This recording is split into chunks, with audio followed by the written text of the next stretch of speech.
Have you ever noticed how something as simple as the sea can hide a civilization's greatest riches?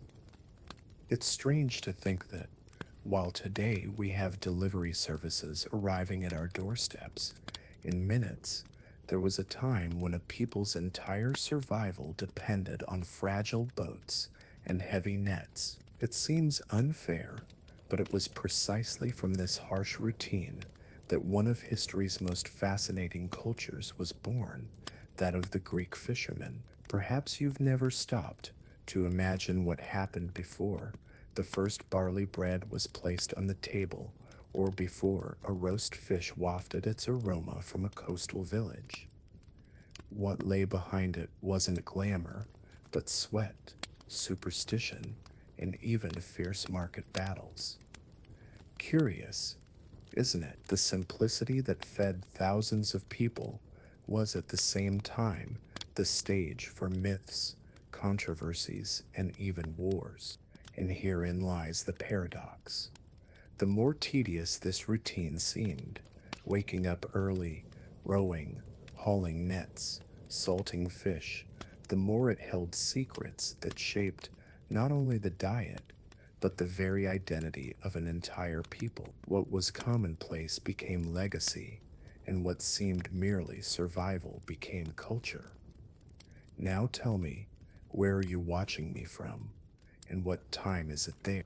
In those times so distant they almost seem like legend, the Aegean Sea was not just a blue landscape before the Greeks' eyes, but a kind of bountiful table stretching to the horizon. It offered fish, but also safety and a promise whoever braved its waters would have food for themselves and their loved one. Imagine a young Greek waking early, the salty smell of the breeze wafting through the simple stone window, already knowing that the day would truly begin only when their feet touched the damp sand.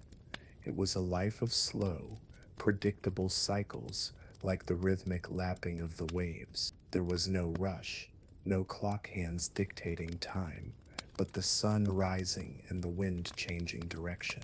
This simple detail invites us to reflect. How often today do we let a cell phone decide what time we should get up, without realizing that nature is still the most accurate timepiece? The Greek fisherman understood this viscerally, because he depended on this reading to survive, and there was something symbolic about this daily contact with the sea. It not only provided food, but also a constant reminder that life was greater than any human ambition. That man rowing his small boat knew that, while the sea gave him fish, it could also take his life in an instant. It's curious how this balance between risk and reward is repeated in so many areas today, such as when someone decides to start a business, invest, or simply move to another city in search of opportunities. Gradually, the fisherman developed a relationship of silent trust with the water. It wasn't blind trust, but a kind of pact. The sea cared for those who respected it. Those who didn't heed its signals paid dearly. It's like modern life, ignoring your body's signals for rest or financial warnings before you fall into debt can have severe consequences. And how often do we, like them, insist on rowing against the wind? If we think about it, this ancient origin of Greek fishing also speaks to how entire communities learned to depend on one another.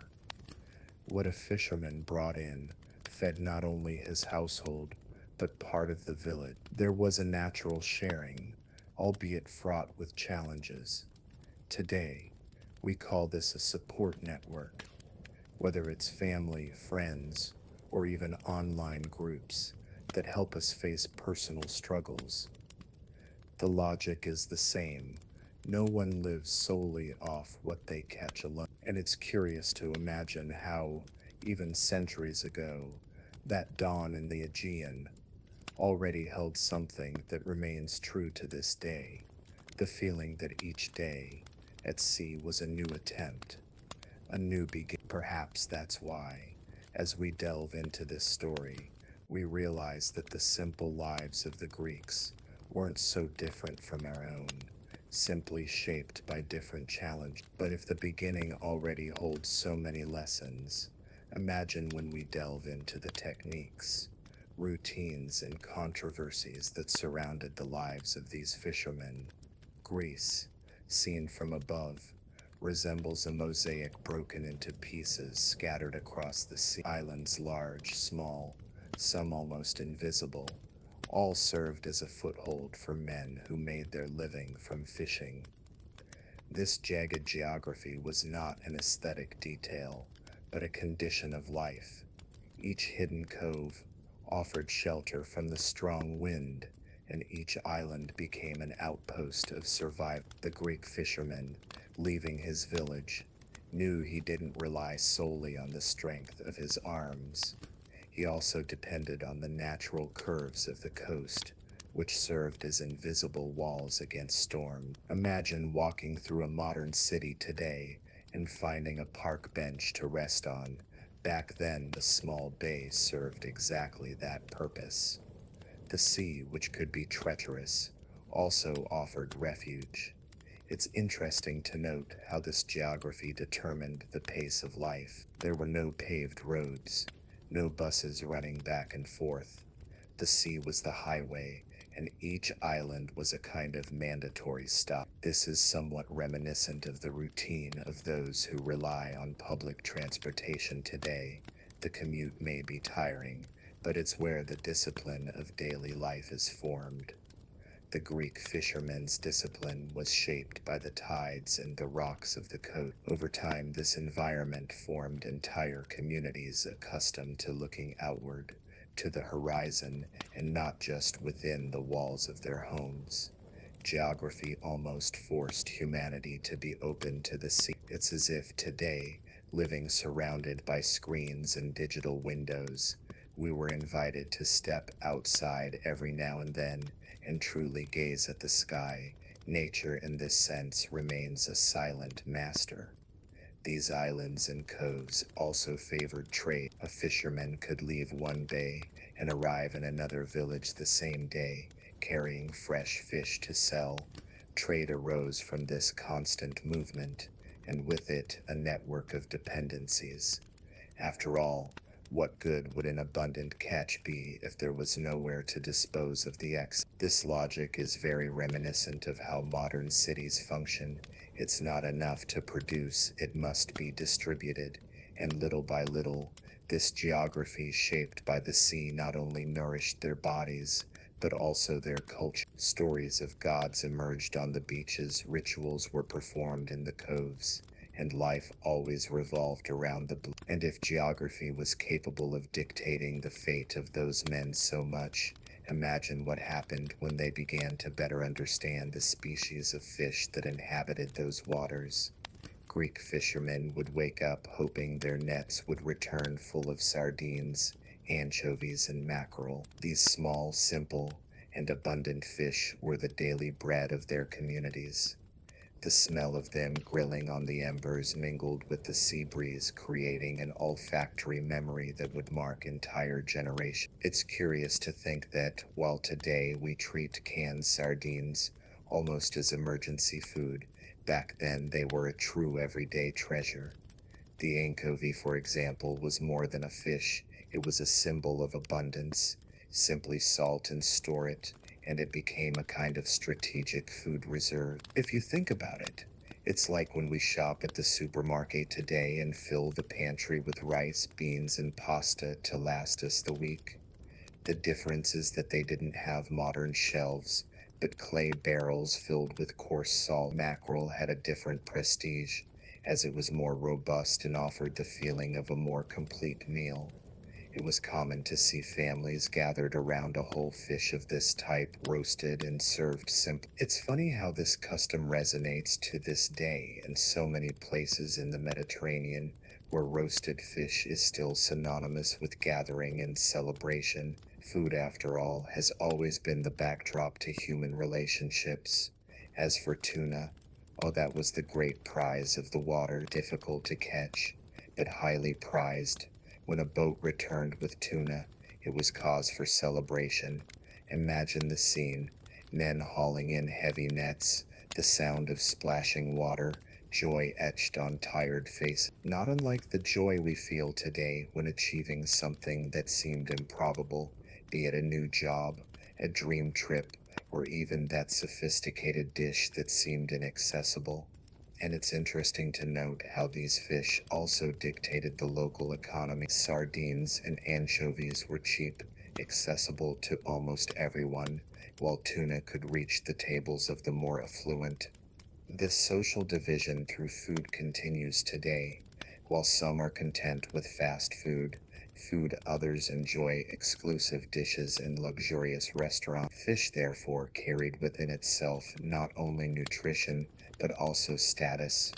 Ultimately, each species held its own importance, and together they formed the dietary staple of entire community. Interestingly, these simple flavors, so distinctive at the time, remain alive in Greek cuisine to this day. But while fish were the star, there were also other treasures hidden deep in the sea, such as mollusks and shellfish, which soon found their way onto tables.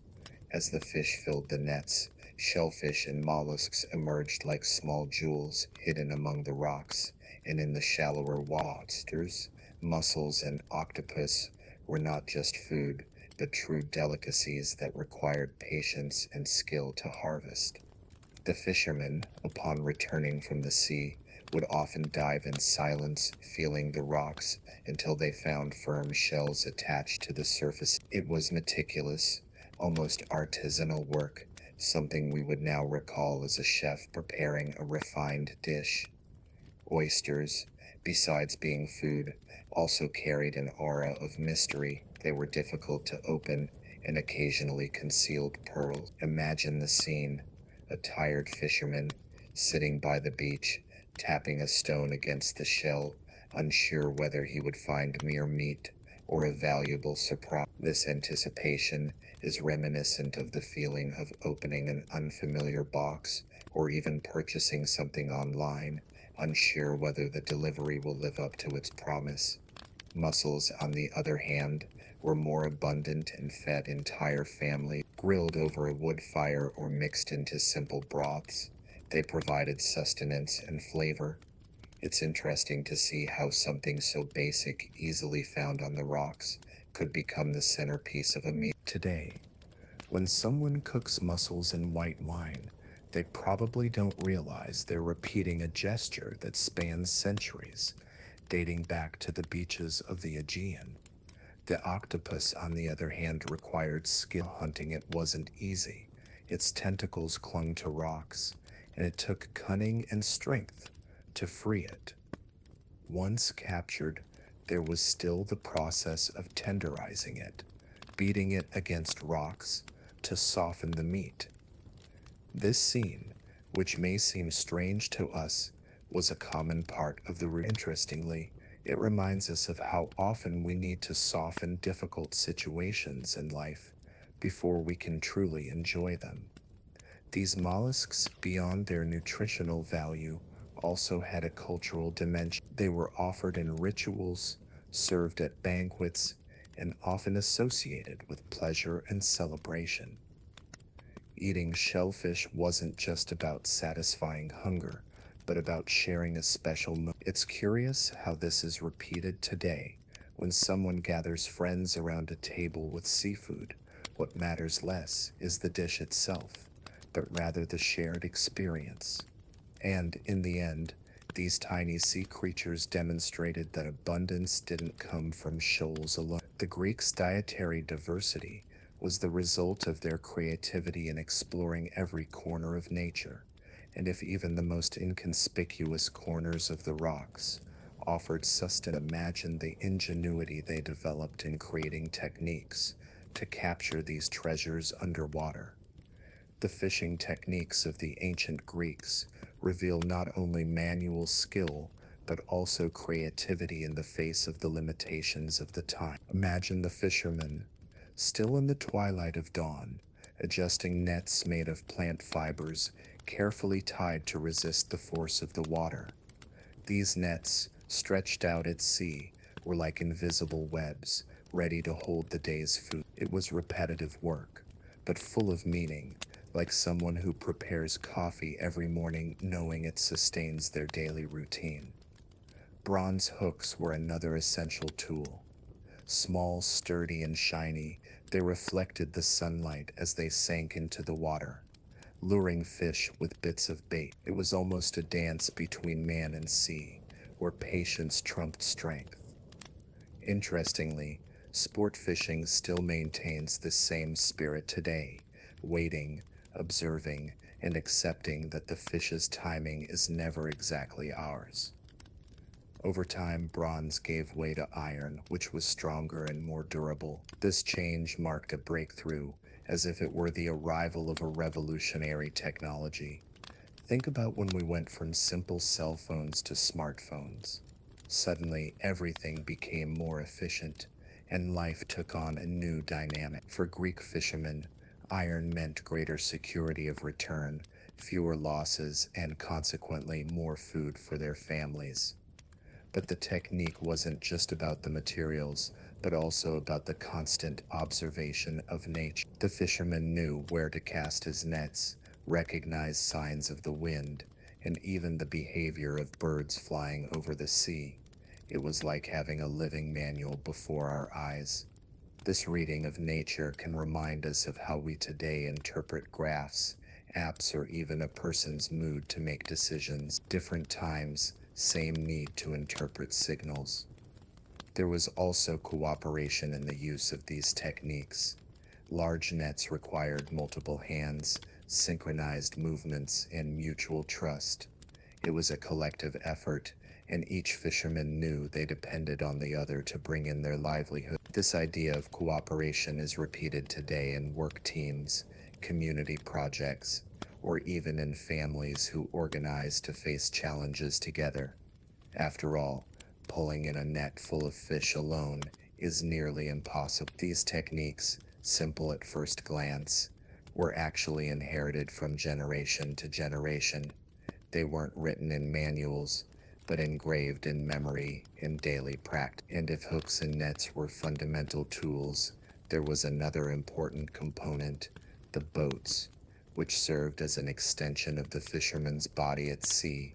The Greek fishermen's boats were as modest as they were functional. Made of local wood, light and sturdy, they resembled more an extension of the fisherman's own body than a means of transportation.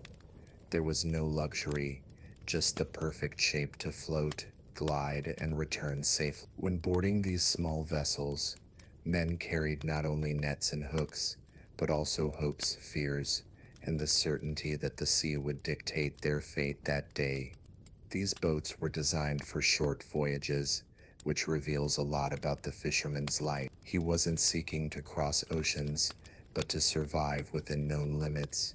It's curious to note how, even today, we often don't need long journeys to find what sustains us. Sometimes it's in simple things like cooking at home or walking around the neighborhood that we discover our way to navigate life. The construction of these vessels was also a communal process. Local carpenters and joiners helped, and each boat carried the identity of its village. Attention to detail was given, but never excessive. A Greek boat wasn't built to impress, it was built to serve. This is very reminiscent of those tools inherited from grandparents, simple but durable, which even without modernization continue to fulfill their function efficiently. As they rowed these boats, fishermen listened to the creak of wood against the water, the gentle lapping of waves against the hull, and the echo of their own breaths. It was a sensory, almost meditative experience, where every sound became part of their routine. Today, perhaps we find something similar in the silence of a Sunday morning, when the only noise we hear is that of a kettle whistling in the kitchen. And then there was vulnerability. Small boats meant little space to protect against sudden storms. This required courage, but also humility. The fisherman knew the boat was only a temporary ally, incapable of facing the full fury of the sea. This awareness reminds us of the fragility of our own modern tools, cars, cell phones, computers, all useful but fragile in the face of something greater. These vessels, so simple and discreet, sustained entire generations, and if the boats represented the fisherman's body at sea, there was also another aspect that regulated his life, time, marked not by clocks, but by the sun and the cycle of the tides. Even before the first ray of light streaked the horizon, the Greek fishermen were already on their feet. The early morning silence was broken only by the sound of leather sandals hitting the dirt floor. The smell of the sea breeze mingled with the scent of the previous night's unlit logs, and the routine always began the same. There was no room for indecision. The sea didn't wait. This early awakening shaped the discipline of an entire people. It was a life of repetition, but not of boredom. Each dawn brought a mix of hope and uncertainty. The fisherman knew he might return with heavy nets or empty-handed, and this expectation was his daily school of patience. Today, perhaps we feel something similar when we go to work without knowing how the day will unfold, whether the meeting will yield results, whether the client will close the deal, whether the effort will bear fruit. The sea was for them a living metaphor for this unpredictability. The body also adapted to this rhythm. The calloused hands, the eyes accustomed to the darkness, the measured breathing in the cold dawn air, it was all part of an involuntary train. Likewise, how many of us have become accustomed to the routine of the alarm clock ringing, the rushed coffee, and the rush to catch public transportation? Each era has its own ritual of preparing for the day ahead. As they walked to the boats, the fishermen spoke low. The sound of the sea filled any silence, and there was a kind of respect for the moment. It was as if each person was in a silent dialogue with their own concern. This scene is very reminiscent of a subway corridor in the early hours of the morning. Dozens of people side by side, almost silent, each immersed in their own thoughts. And when they finally entered the sea, daylight had not yet broken. The dark water hid both the bounty and the danger. The rhythmic sound of the oars broke the vastness of the dawn, and each stroke was a reminder that the work began early and ended late. This slow, repetitive, and inevitable cadence was the mark of a lifetime. Dawn, therefore, was not just the beginning of a day, but the central point of a routine that repeated itself like the crashing of the wave. And if time was measured by this daily ritual, it was also regulated by something even more subtle, the seasons, which determined which fish appeared and when it was worth casting the nets. The Greek fisherman's life was intimately tied to the natural calendar. There were no weather apps or ocean current maps. What existed was patient observation of the seasons. Each change in weather, each breath of colder or warmer wind, also announced which species of fish would approach the shore. It was as if nature itself were a silent teacher, teaching how to read invisible signs. Fishermen knew, for example, that certain schools of fish only passed through the Aegean during specific months. Anchovies in one season, mackerel in another. This logic turned fishing into a waiting game, where time was more valuable than any tool. It's curious to think that today, we also live at the mercy of cycles, product launches, economic ups and downs, or even fashion seasons that dictate what to wear. This dependence on the seasons also brought uncertainty. There were periods of abundance, but also periods of scarcity. Entire families needed to prepare for difficult months, stockpiling salted fish and securing provisions. Anyone who has experienced saving money for times of crisis knows well how relevant this thinking remains. The sea could be generous, but it never ceased to test the resilience of those who depended on it. Beyond food, the seasons affected the fishermen's mood. Harsh winter made outings more risky, with violent waves and biting cold. Spring, on the other hand, brought hope, longer days, and calmer seas. It's almost like today, when the arrival of a new year rekindles expectations. while December often carries a weight of accumulated fatigue. Nature has always dictated the rhythm of the human soul.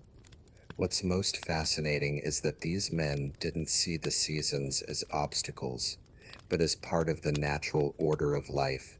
They accepted winter like we accept a difficult Monday. They knew it was part of the journey. This acceptance wasn't passivity, but wisdom. Today, perhaps we lack the same patience to wait for the right time, whether to reap the rewards of a project or to resolve personal conflicts. And so, living with the seasons, the fishermen understood that they were not masters of the sea, merely temporary guests. And while nature imposed limits, it also offered precious allies, like salt, capable of extending the lifespan of fish and ensuring sustenance even in times of scarcity. Among all the secrets of survival, salt held a special place in the lives of Greek fishermen. It was not just a seasoning, but an almost magical tool of preservation. By covering fish with generous layers of crystals, they transformed something perishable into lasting sustenance. It was like trapping time inside a clay barrel. The strong smell of salted fish, mixed with the sea air, became the perfume of coastal villages. This technique ensured the food would survive the harshest season. In winter, when the sea was hostile and fish stocks were scarce, all one had to do was open the containers and remove ready-to-eat pieces. Today, we have freezers and refrigerators that do this job effortlessly, but it's worth imagining how salt, simple and accessible, was seen as almost a miracle. For the Greeks, each grain was worth more than gold. Salted fish was also used as currency. In markets, well-preserved pieces traveled from one island to another, becoming a basis for trade. This circulation transformed salt into an invisible bridge between distant communities. It's like how we use the internet today to share not only information, but also resources. The difference is that instead of digital data, they shared barrels full of fish. There was also a symbolic aspect. Salt was associated with purity, the preservation of life, and even sacred pacts. Eating salted fish with someone could mean more than just a meal. It could be a gesture of alliance. And in a way, this is repeated at our modern tables. It's not the seasoning itself that matters, but the bond created during the meal. Salt in this sense was both an ingredient and a social bond, but make no mistake, the process was anything but glamorous. It required strength to carry barrels, patience to wait for the cure, and tolerance to live with the intense smell that invaded the houses. It was a harsh routine, demanding endurance. Even so, for the Greek fishermen, every effort was worth it, because it meant security. It's curious how this logic resonates today. The work we do to save money, even tiring, brings us peace in times of need. Salt, therefore, was more than an ally. It was the very guarantee of continuity. But if it allowed us to weather difficult times, it also paved the way for an even greater aspect, the possibility of transforming fishing into a commercial activity and making it a pillar of the maritime economy. Maritime trade was the beating heart that transformed fishermen's efforts into a livelihood beyond their own tables. It wasn't enough to fill the nets. The surplus had to be disposed of. In local markets, the smell of fresh fish mingled with the sound of voices, the clink of coins, and the murmur of negotiation. It was there that daily life gained momentum, and the sea ceased to be merely food and became currency.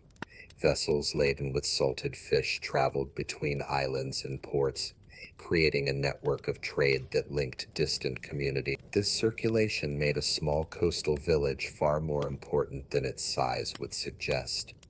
It's like when a small town today becomes famous for a specific product and exports it worldwide.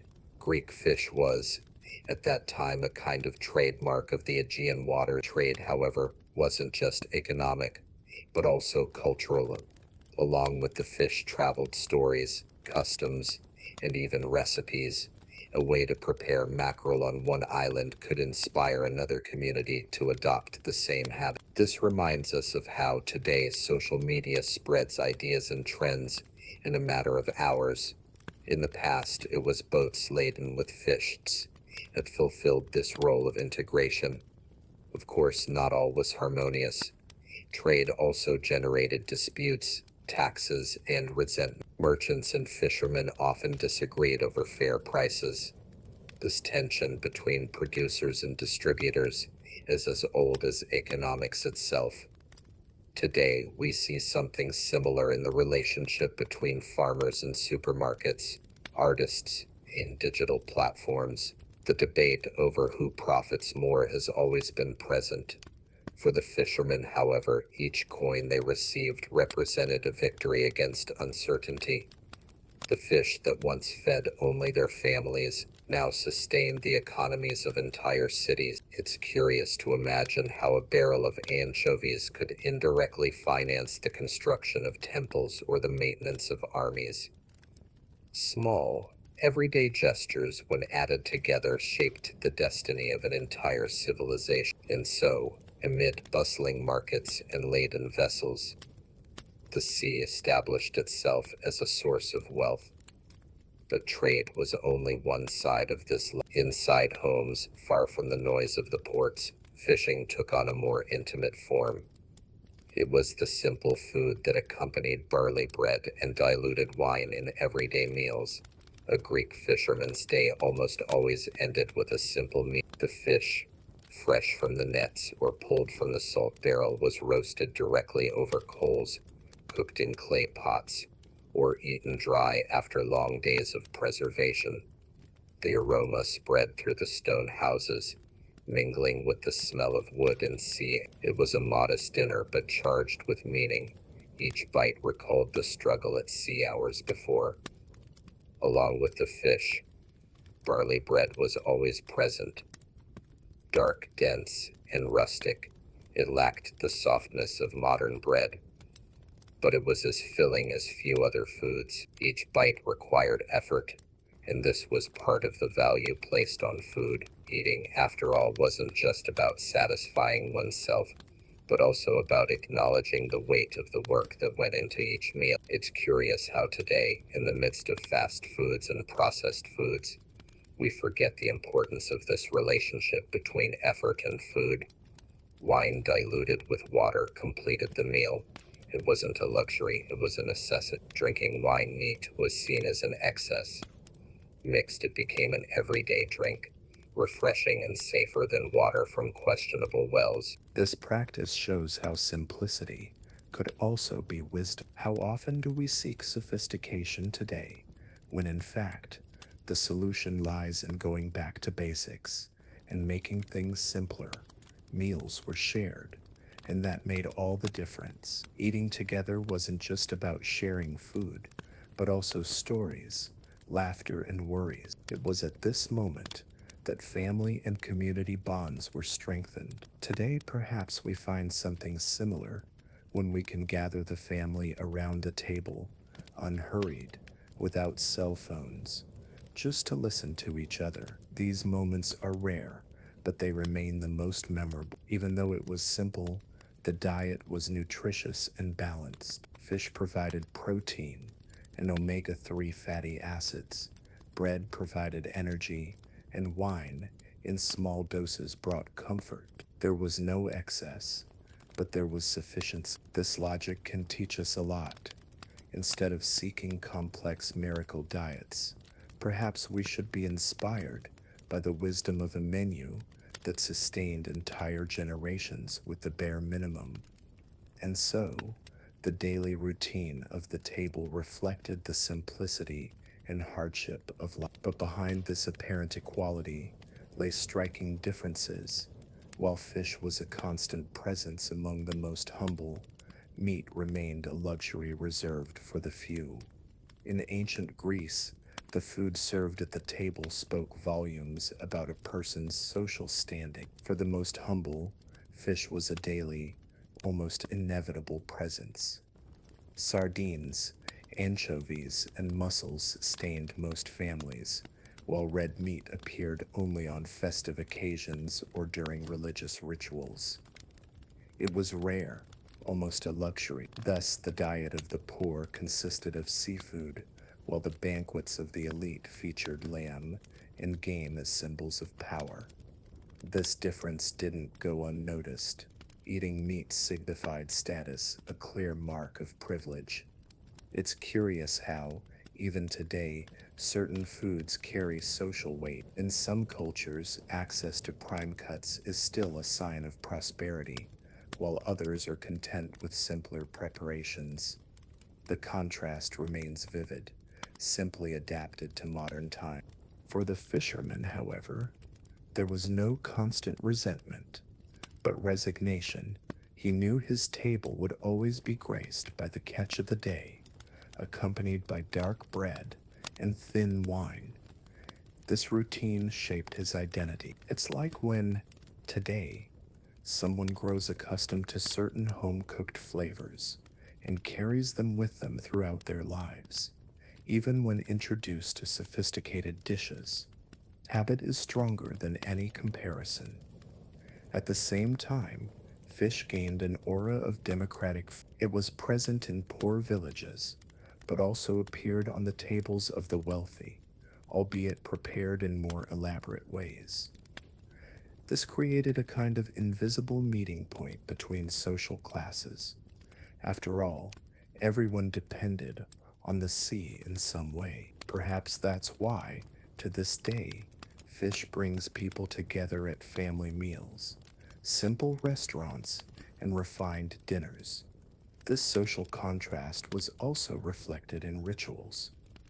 While nobles sacrificed oxen to the gods, fishermen offered fish and shellfish in their local ceremonies. Food not only satisfied hunger, but also represented faith, devotion, and even collective identity. Each class honored the gods with what they had. A clear lesson: the true offering lies not in the grandeur of the gift, but in the sincerity with which it is given. Thus, fish became established as the people's food, a symbol of daily survival, and like all deep-rooted practices, this relationship with the sea extended beyond the table.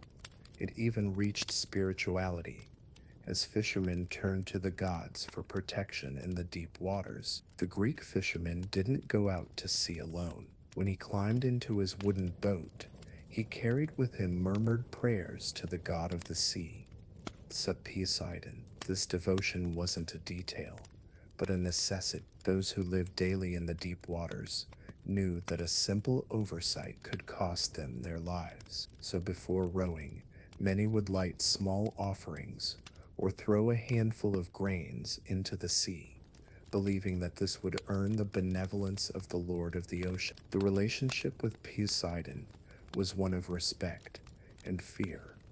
He was seen as a temperamental god, capable of offering calm seas or violent storms, depending on his mood.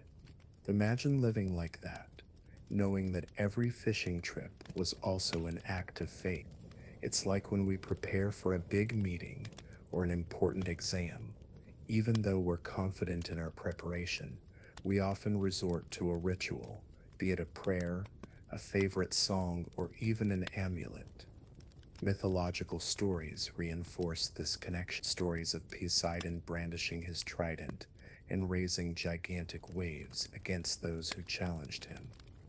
For the simple fisherman, these narratives were not just tales, but living warnings about the indomitable power of the sea. It's like hearing stories from your grandparents about ancient dangers. Even if they seem exaggerated, they carry an essential truth about prudence and respect. In some villages, small altars were erected near the beaches.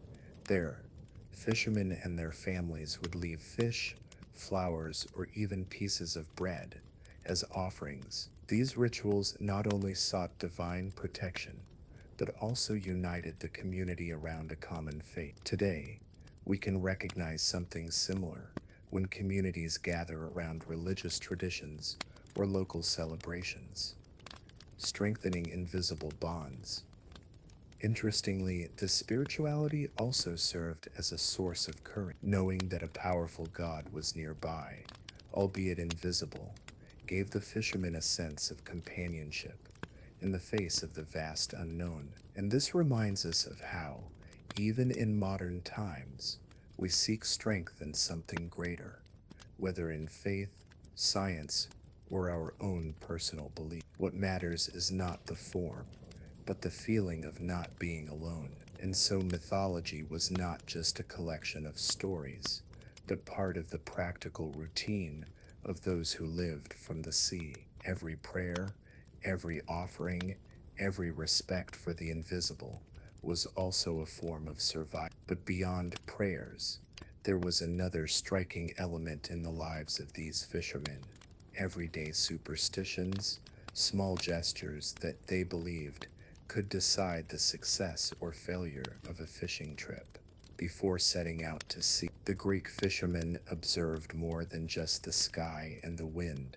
He paid attention to the words spoken and the gestures made around him. Superstitions shaped every step. There were forbidden terms, phrases that should not be uttered, as it was believed they could bring bad luck or provoke the wrath of Poseidon. This strategic silence was as important as preparing the nets. The sea, after all, was. Some fishermen, for example, avoided mentioning animals considered bad omens. Others wouldn't tolerate anyone whistling near their boat, believing it would summon unwelcome. It's curious how, even today, we retain similar habits, knocking on wood 3 times to ward off bad luck, avoiding walking under ladders, or turning up our noses when a black cat crosses our path. The symbols change, but the need to control the uncontrollable remained. There were also gestures considered dangerous. Crossing one's arms before departure, for example, could be seen as a sign of blockage, as if the sea were closing its doors to fishing. On the other hand, touching the boat with the right hand was a good luck ritual. These small details are very reminiscent of habits we carry without realizing it, always using the same pen in exams, wearing a lucky shirt for important games, or starting the day with a coffee made the same way. Superstitions also played a social role. They were passed down from father to son, refrains the continuity of an oral tradition. More than personal beliefs, they were rules of coexistence. Anyone who broke one of these rules risked being viewed with suspicion by others. This aspect shows how even the irrational can transform into collective discipline. Today, we see this in soccer teams that repeat rituals before matches, or in families that follow specific customs on festive occasions. It's also interesting to note how these beliefs functioned as a psychological strategy. In an environment as unpredictable as the sea, any sense of control was welcome. Superstition didn't guarantee full nets, but it offered the fishermen peace of mind. And ultimately, this peace of mind could make the difference between success and failure. After all, confidence is also a work tool. Thus, every unspoken word and every avoided gesture added to the nets and oars is part of the routine. Superstitious silence preceded the roar of the waves, preparing the mind for what was to come.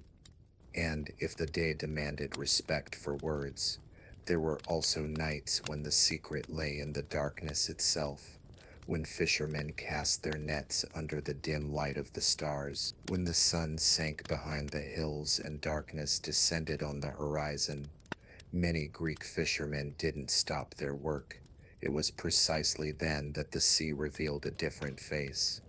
The night offered calm, less wind, and quieter waters, ideal for casting nets. The rhythmic sound of the oars breaking the night's silence created an almost hypnotic atmosphere, as if each stroke were also an invitation to contemplation. Night fishing had a secret: the attraction of light. Small torches and improvised lanterns illuminated the water's surface, attracting curious schools of fish that approached the glow. It was a simple yet extremely effective trick. It's curious to think how, even without electricity, fishermen already understood the power light exerts on life. Today, we see the same principle in modern technologies, such as the lamps used on large industrial vessels. This practice required courage, as the sea at night seemed even more vast and mysterious. With no visible landmarks, only the sound of the water and the faint glow of torches guided the way. It was like crossing a deserted road without lighting. The darkness heightened both fears and feelings of isolation. For the fishermen, however, it was also an opportunity to increase their chances of earning a living by venturing into the unknown. There was also a social aspect to this work. Fishermen gathered in groups, each boat carrying its own torch, and the array of lights dancing over the water created a silent spectacle in the middle of the night. The scene must have been uniquely beautiful, points of fire flickering over the sea like stars reflected in a dark mirror. This image reminds us of cities seen from above today, their lights twinkling in the early morning, a sign that life never completely stops. Night fishing brought generous rewards, but also greater risk: unexpected waves, treacherous currents, and the lack of immediate assistance in case of accidents made the work even more challenging. And yet the fishermen returned night after night, trusting that the darkness hid both danger and bounty. It was a balance between fear and hope. This relationship with the night shows how willing fishermen were to adapt their routines to the rhythm of the sea.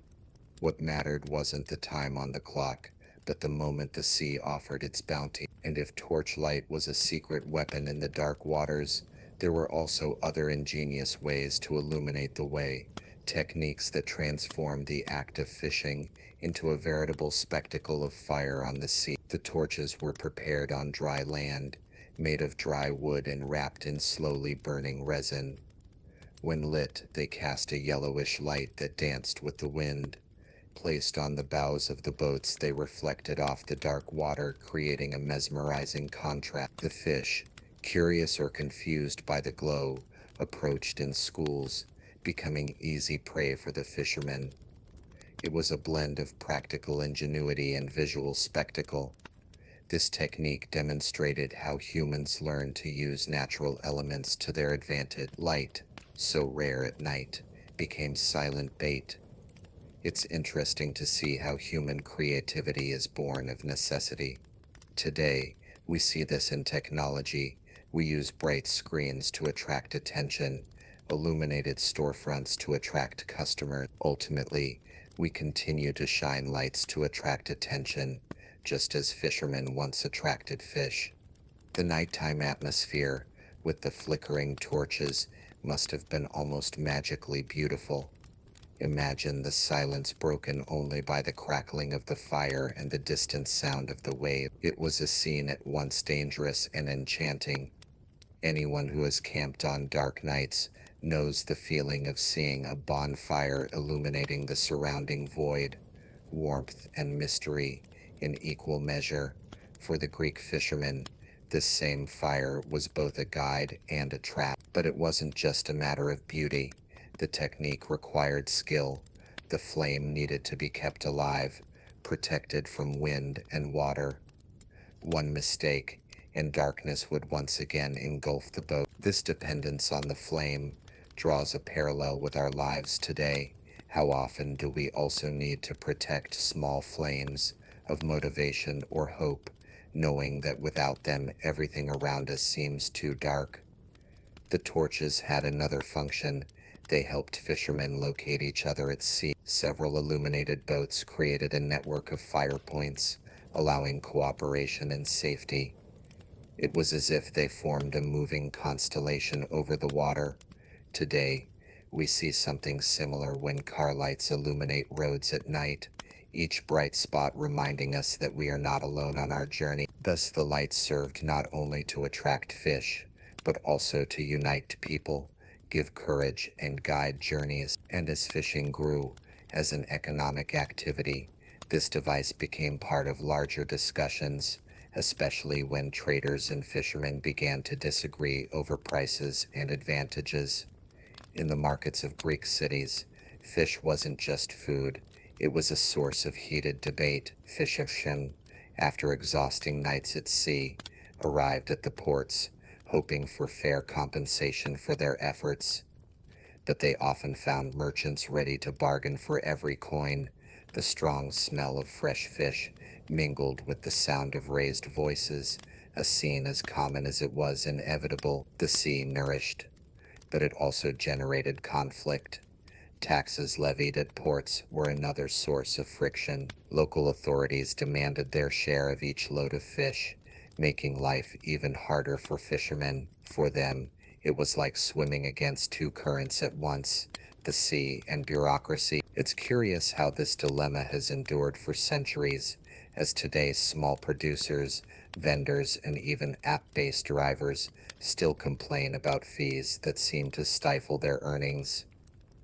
These disputes created visible tensions between two classes of workers. On one side, the fisherman with his calloused hands and sunburned skin. On the other, the merchant who prided himself on his skill at negotiating.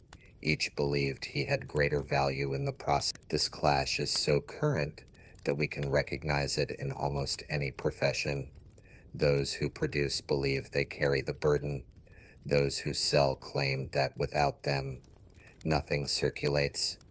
Often, these controversies led to unexpected alliances. Fishermen banded together to demand better prices, creating a primitive form of cooperatives. United, they could impose fairer conditions. This strategy is reminiscent of modern unions, or even groups of small entrepreneurs who band together to gain a voice against large corporations. The logic is the same. Alone, fishermen are vulnerable. In a group, they gain strength. It's interesting to observe how the economy shaped collective mood. A good fishing season didn't automatically mean tranquility. It depended on market negotiation. If traders tightened their grip too much, even abundance could become a cause for discouragement.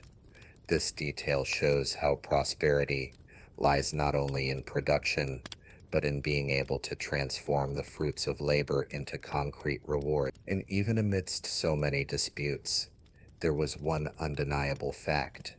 Communities depended on fishing.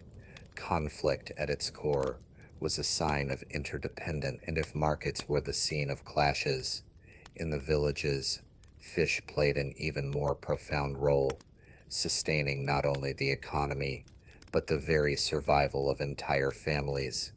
In small Greek villages, everything revolved around the sea. The collective awakening followed the rhythm of the fishermen. When they set out, the streets fell silent. When they returned, the village bustled with activity. It was as if each family's life was synchronized with the lapping of the wave. Even those who never set foot on a boat depended on the fish to eat, sell, or trade for other products. The economy of these communities was simple but efficient. While some fished, others salted, transported, or traded. Each person had a role, forming a cogwheel where the failure of one affected all the others.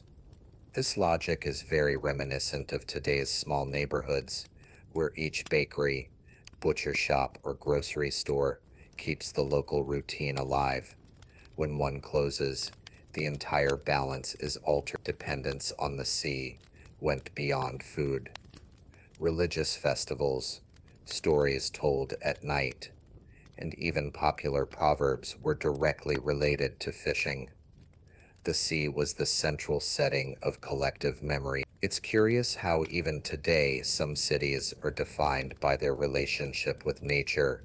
Inland towns linked to agriculture, mountain villages linked to herding, and the Greeks, inevitably linked to the infinite blue. This dependence also created a strong sense of community. Families knew that a successful fishing trip fed not just one household, but several. When the sea was generous, everyone prospered. When it was ungrateful, everyone suffered. This forced solidarity is reminiscent of what we experience in times of crisis: neighbors sharing food, communities helping each other during floods or blackouts.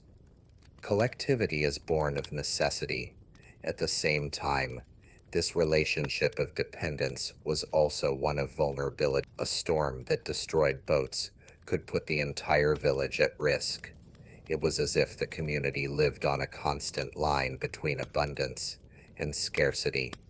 This awareness fostered humility before the sea and gratitude for each simple meal. There was no room for waste, and while men spent their days facing the waters, within the villages there were other equally important figures: women, who took on fundamental roles in preparing fish and maintaining the household economy. While the men spent hours at sea, the women kept the machinery turning on dry land. They were the ones who received the fish, cleaned them, salted them, and prepared them for preservation. The smell of fresh fish and salt permeated their hands as they worked tirelessly. The routine was arduous, but essential. Without this care, all the fishermen's efforts would be wasted. Thus, women's labor became invisible and indispensable at the same time. In the markets, many women took on the role of traders. They were firm voices, accustomed to negotiating prices and dealing with demanding customers. While the men returned to the sea, they ensured the fish flowed and brought in profits. It's curious how this scene resonates to this day. How many families still depend on the silent strength of women to keep businesses alive, whether at a market stall or a small neighborhood shop. Women's role went beyond economics. They were also guardians of culinary tradition, transforming simple fish into meals that brought entire families together. With creativity, they created broths, roasts, and preserves that nourished not only the body, but also the spirit. It's like when a grandmother prepares a homemade dish that, more than just satiating hunger, warms memories and creates identity. In ancient Greece, the kitchen was the heart of the home. Furthermore, they were responsible for teaching children the value of. Children learned from an early age the importance of not wasting food, respecting the sea, and appreciating each meal. These lessons passed down through everyday life shaped generations. Today, we call this food education, but back then, it was simply part of life, and perhaps we still have much to learn from this ancient wisdom. It's important to remember that despite their importance, many of these women were not officially recognized. Credit for fishing fell to men, while the invisible work of their wives and daughters silently sustained their communities. This contrast reminds us that even today, much of women's work remains undervalued, even though it is essential. Thus, life in coastal villages was sustained by this balance between sea and land, between oars and salt-calloused hands, and precisely because of this proximity to the sea, many fishermen ended up being recruited not only to feed their families, but also to serve on another front: naval warfare. Life at sea made Greek fishermen natural candidates for war fleets. They knew the wind, the currents, and how to handle light boats. When city-states needed men to fight, they looked to fishermen for sailors. For these men, the routine of hauling nets suddenly transformed into pulling oars on triremes, the fast vessels that marked famous battles of antiquity. The contrast was stark. Instead of seeking fish, they now faced enemy. The roar of the sea, once associated with sustenance, became the sound of war. Imagine the psychological impact. The same horizon that once brought hope could now hide a rival fleet. It's like someone working in an office suddenly being summoned to the front line. Their basic skills are utilized, but the context changes radically. These fishermen sailors brought to their warships not only nautical experience, but also physical endurance. They were accustomed to long journeys, strong sun, and repetitive strain. This natural preparation made them valuable warriors. Similarly, today we see furfies that seem simple but develop skills transferable to other settings, such as the discipline of an athlete who later becomes a leader, or the organization of a housewife who manages a business. The fishermen's participation in naval wars also demonstrated how individual lives were intertwined with collective destiny. There was no choice when the polis was in need. Everyone had to serve. This sense of duty reminds us how, in times of crisis, communities still unite, each person taking on roles greater than themselves. Necessity has always been a great convener, however. War didn't erase the connection with the everyday. Many fishermen returned to their villages after campaigns, reclaiming their nets and simple boats as if nothing had changed. This alternation between war and routine created an impressive sense of adaptation. It was necessary to be flexible, to accept that life could change course from one day to the next. And if the sea served as both food and fighting ground, it also influenced the bodies and health of these men. After all, living off fish was not only a matter of survival, but also of nutrition that shaped the community's vitality. The Greek fisherman's body was shaped by both physical exertion and what he put on his plate. The basis of their diet was fish, considered a light and easily digestible. This allowed them to endure long journeys at sea without the burden of fatty meals. Red meat, rare and heavy, was reserved for special occasions. Thus, these men's bodies became accustomed to a balance that today we would call a healthy diet. Protein from fish, combined with nutrients from barley bread and vitamins from fruits and vegetables when available, provided stable energy.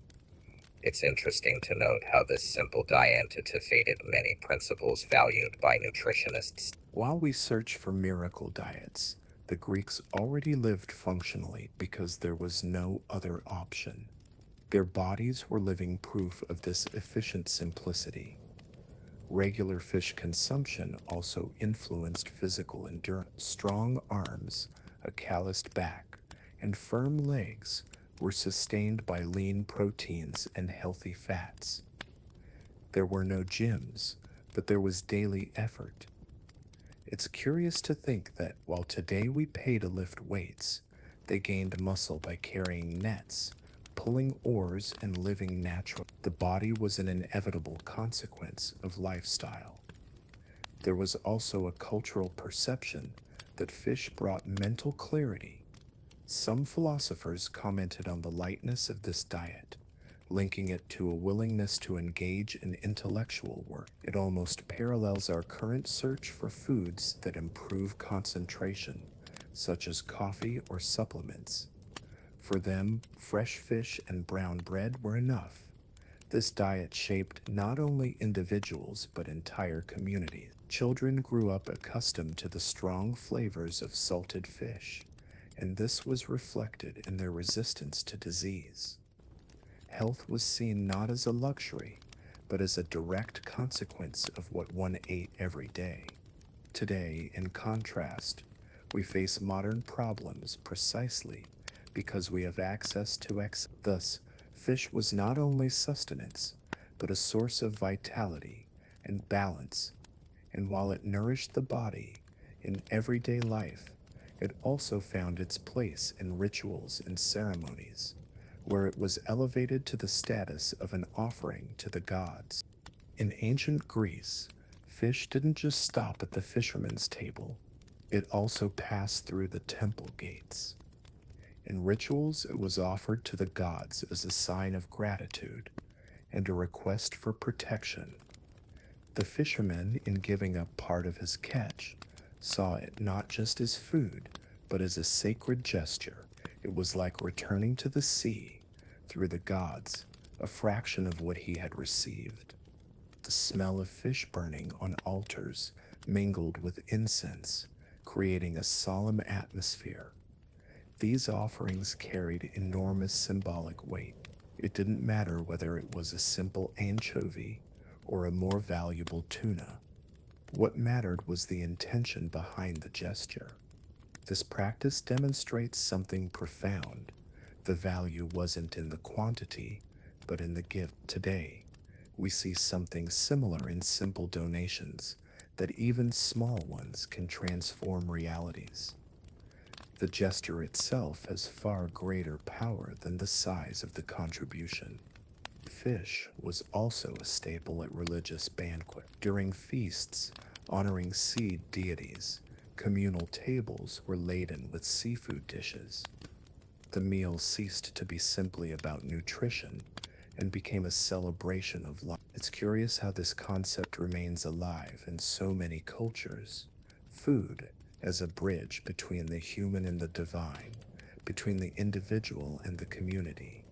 Fish also played a role in spiritual mediation. When offered, it was believed to bring humanity closer to divine benevolence, creating a kind of invisible contract. This pact reminds us of how, even today, we maintain symbols of faith in small, everyday gestures, lighting a candle, repeating a prayer, or simply giving thanks before eating. The logic is the same, giving meaning to the simple.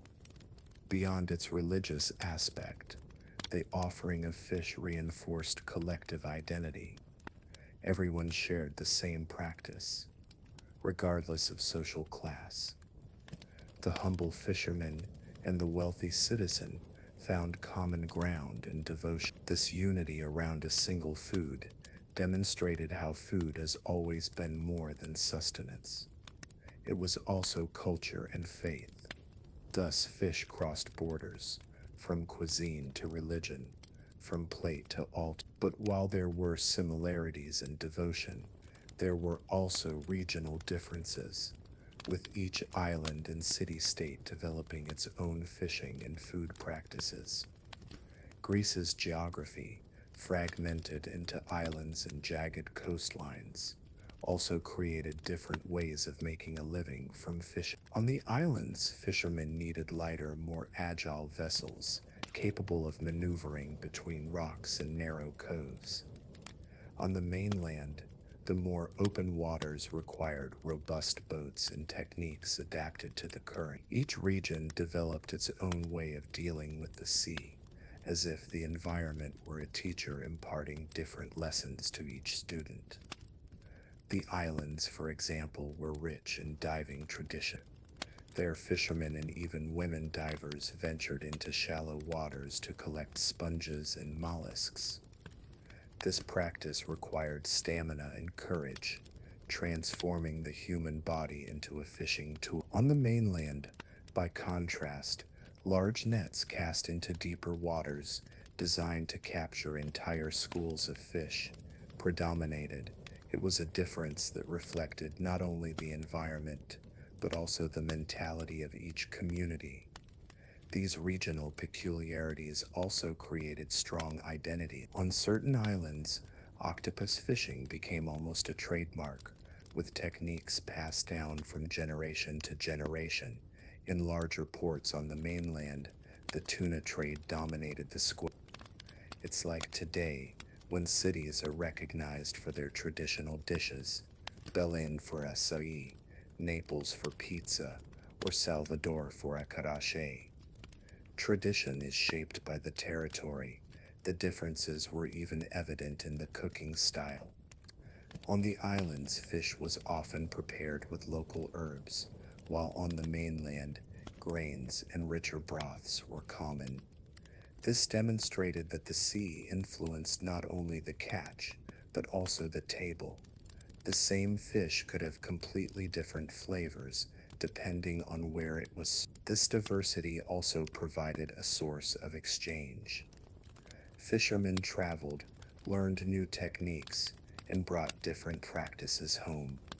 Thus, communities grew through constant dialogue, expanding their possibilities. It's curious to note how this exchange closely resembles what we do today with recipes that cross borders via the internet.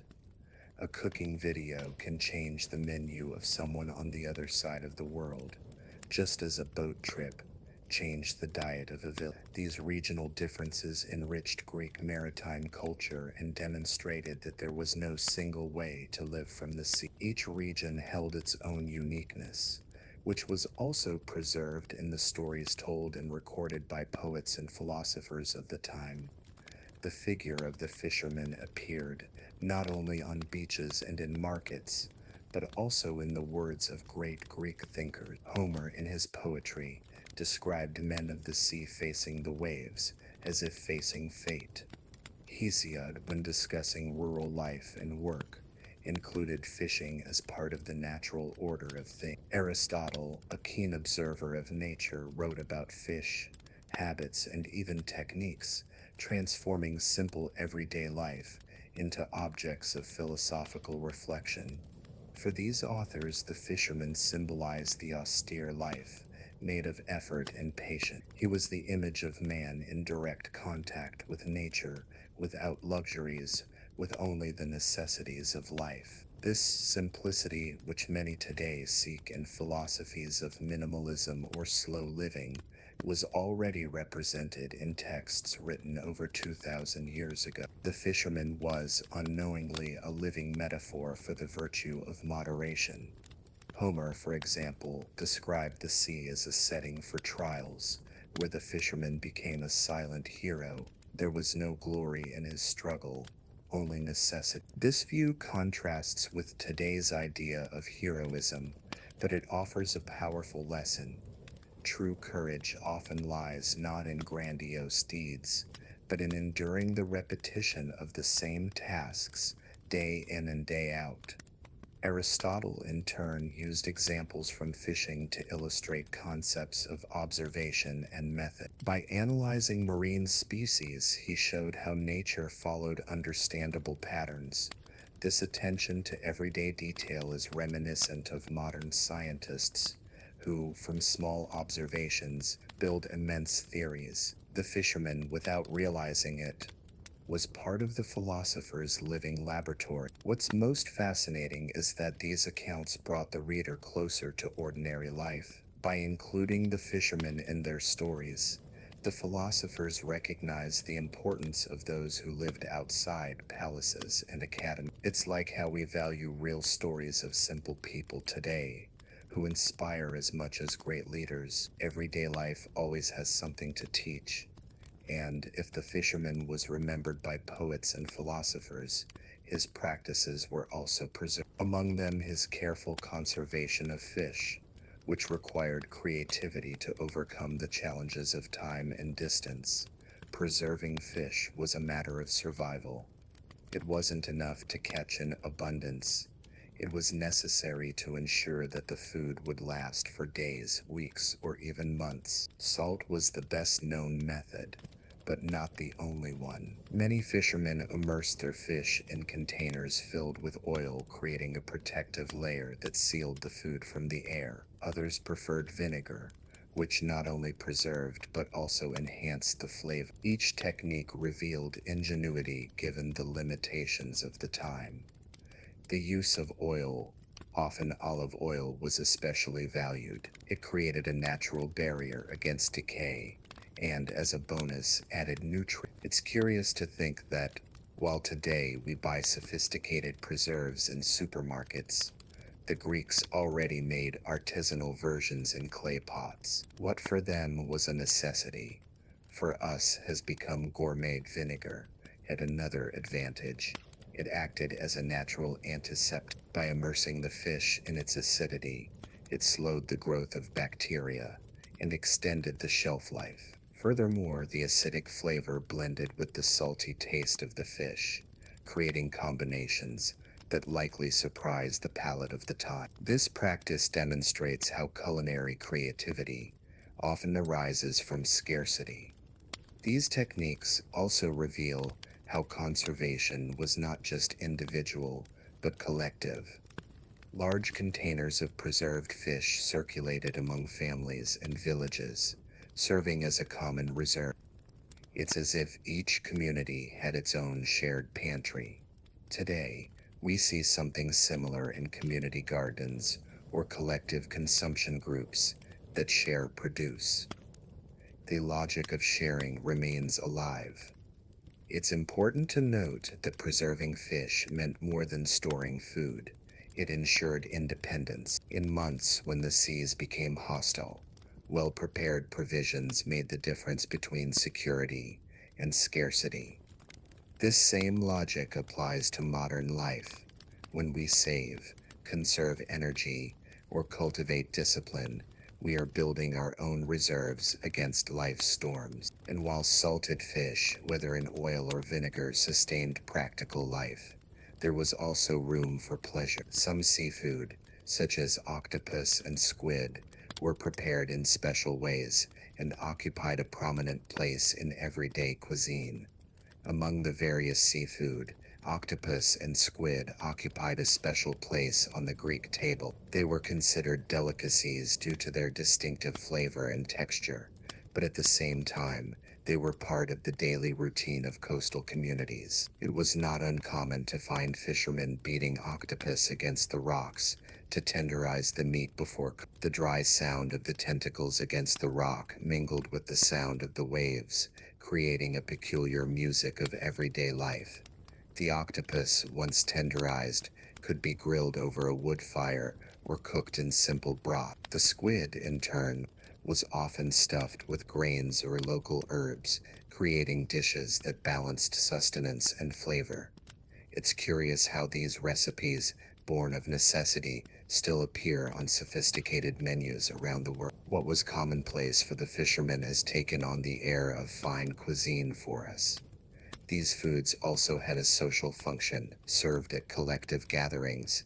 They were a cause for celebration. Eating octopus or squid together wasn't just about sharing food, but also strengthening community bonds. This scene is very reminiscent of a modern barbecue. The food is important, but what truly matters is the fellowship. The sea, in this sense, offered dishes that went beyond nutrition. From a nutritional standpoint, octopus and squid were also valuable, rich in protein and minerals. They sustained families in times of scarcity. Every piece was used, without waste. This attitude of using everything the sea offered invites us to reflect on current consumption, often marked by excess and waste. The Greeks remind us that abundance is not about having a lot, but about knowing how to make the most of it all. These dishes were also steeped in memories. For Greek children, the smell of grilled squid or the salty taste of octopus could become fond memories that marked their childhood. Just as today we associate certain smells with grandma's house or Sunday lunch, the sea left its mark on the hearts of every villager. And if octopus and squid were symbols of pleasure and nourishment, it's important to remember that catching these animals required arduous effort. A fisherman's work went far beyond simply serving food. It meant enduring long hours of sun, wind, and weight in harsh conditions that shaped their bodies and endurance. The daily routine of a Greek fisherman was marked by almost superhuman endurance. Under the scorching Mediterranean sun, they spent hours rowing, casting nets, and pulling heavy ropes soaked in salt water. Their skin, constantly exposed, acquired burnt tones and cracks caused by the wind and salt. There was no immediate rest, only the repetition of movements that sculpted the body as if it were living stone. The wind, in turn, was an unpredictable companion. Sometimes it blew favorably, facilitating navigation. Other times it became a fierce enemy, delaying journeys and putting lives at risk. The fishermen learned to live with this volatile mood, adjusting improvised sails or rowing against the current. This ability to adapt is very reminiscent of how we face unforeseen events today at work or at home. We have no control, but we learn to adjust to the rhythm. The physical exhaustion was immense. The nets, whether full of fish or just water, required combined strength to haul them in. Arms ached, backs throbbed, and yet the work continued. because stopping meant returning empty-handed. This effort makes us reflect on how, even today, some professions still require full bodies, from bricklayers to farmers, in days that few value, but that sustain the lives of many. Beyond the physical toll, there was the mental toll. The uncertainty of each departure weighed as heavily as the weight of the nets. Returning with an empty boat meant less food, fewer exchanges at the market, and nights of work. It was a job where success depended not only on skill, but also on the unpredictable generosity of the sea. The sense of instability is something we still recognize today, especially in professions that rely on commissions or results. Even faced with this situation, the fisherman never abandoned his routine. A sense of duty and discipline kept him awake each morning, even knowing the hardships. This persistence, inherited from generations, transformed hard work into identity. The body marked by sun and salt was also a seal of belonging. Those who bore these marks were recognized as men of the sea, and if the daily effort was so intense, it was precisely this that kept the local economy alive. Without the work of fishermen, markets and cities would not have the same vitality. Fish not only fed families, but also sustained entire markets and even the wealth of large urban centers like Athens. In the noisy markets of Athens, fish was one of the most sought-after products. Early in the morning, vendors announced their wares in firm voices, while customers inspected each piece, attentive to the freshness and the gleaming eyes of the animals on display. The smell of the sea permeated the streets, reminding us that even amid majestic temples and squares, the city depended on the silent work of fishermen who set out to sea early. Fishing was therefore the invisible link connecting small coastal villages to large metropolises. What was caught on simple boats ended up serving banquets in wealthy homes, or quick meals in popular taverns. This circulation moved currency, generated jobs, and created an economic network that supported thousands of people. It's similar to today's logistics. A farmer in the countryside can feed families in a distant capital. The Athens market, in particular, was a symbol of this interdependence. There, salted, dried, and fresh fish competed for space with olive oils, wines, and grain. Merchants from various regions met, and fish played a central role in negotiations. It was food, but also a strategic commodity. Whoever controlled the fish supply controlled a significant part of the economy. This economic importance made fishing more than a trade. It transformed it into a pillar of urban life. Cheap fish sustained the working classes, while rarer species supplied the elite. Thus, the same product served different audiences, adapting to every budget. This versatility is one of the reasons why fish became irreplaceable in the Greek diet.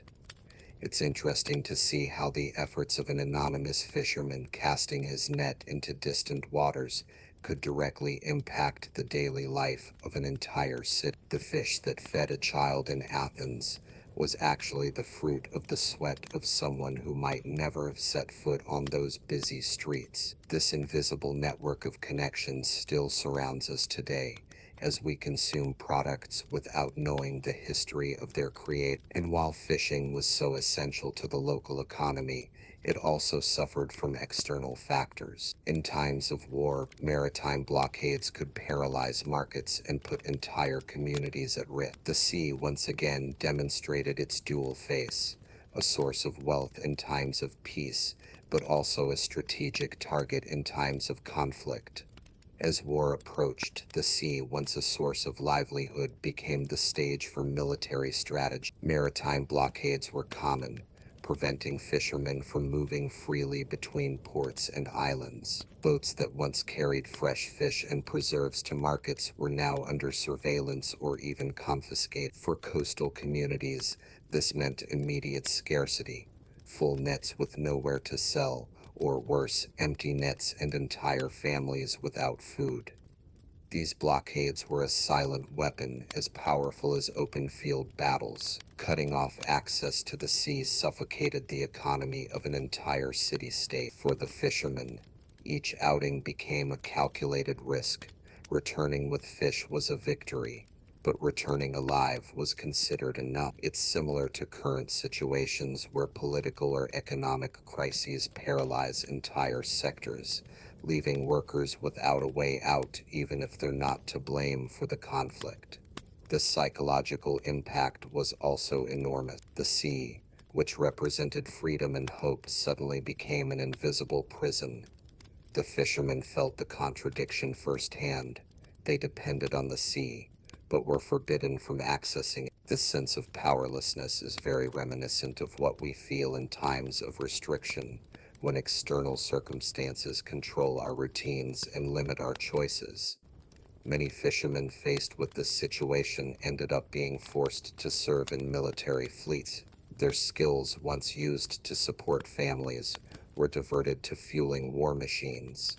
It was yet another reminder that in ancient times, no one was completely free from the whims of political power. Ordinary life could be turned upside down in a matter of days. Coastal villages suffered doubly. They lost their men to war and, at the same time, saw their markets empty. Children and women had to take on extra responsibilities while uncertainty grew. Survival ceased to be merely a natural challenge linked to the seasons and storms and became a political issue as well. Even so, the sea remained faithful to its essence. After each blockade, it returned to offering fish. After each war, it became a thoroughfare for trade. This continuity ensured the legacy of fishing remained alive, spanning centuries and leaving its mark that is still reflected in Greek culture and cuisine today. The legacy of fishing in ancient Greece lives on, not only in stories but also in the flavors of contemporary Greek cuisine. Visitors to the country today will find tables laden with grilled sardines, octopus seasoned with olive oil and lemon, and stuffed squid that still recall recipes passed down from generation to generation. The scent of the sea remains present in the dishes, as if each meal were a silent tribute to the fishermen who shaped the identity of these people.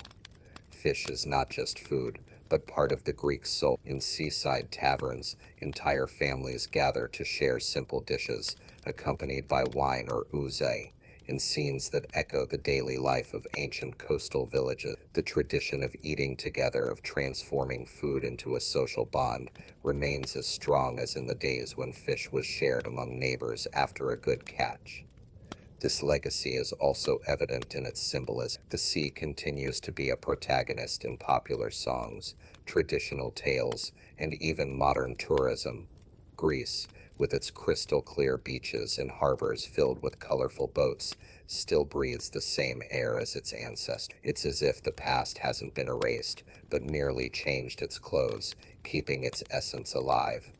The influence of fishing also permeates the Greeks' approach to the simplicity of life. A dish of fresh fish with olive oil and local herbs requires no sophistication. The flavor lies precisely in its naturalness. This principle teaches us that often what we seek in excess is already right in front of. Eating well isn't a luxury, but rather enjoying what nature offers with gratitude and creativity. Even outside Greece, Mediterranean cuisine carries on this legacy. Modern diets, celebrated by doctors and nutritionists, are based on the same fish that sustained ancient fishermen. What was once a necessity is now recognized as wisdom. It's as if the entire world has finally understood the value of an ancient practice. Thus, the sea continues to be a master, offering nourishment, inspiration, and identity. Fishing, which began as a survival routine, has become a cultural heritage spanning centuries, and if looking back teaches us so many lessons, the introduction to this journey will show why rediscovering these stories can even change the way we view our own lives today. So, after learning this simple yet powerful routine, tell me, what are you doing with your own life? Are you just surviving, like someone casting a net without knowing what they'll catch? Or are you truly building a legacy that can stand the test of... Think about it.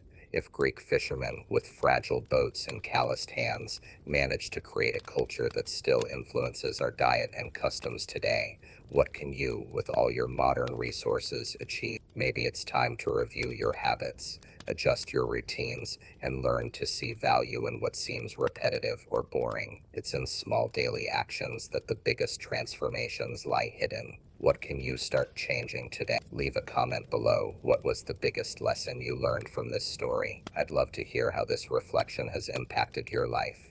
And of course, don't forget, subscribe to the channel and turn on notifications. That way you can continue learning, reflecting, and discovering stories that no one else tells, but that can open your eyes to a completely different way of living.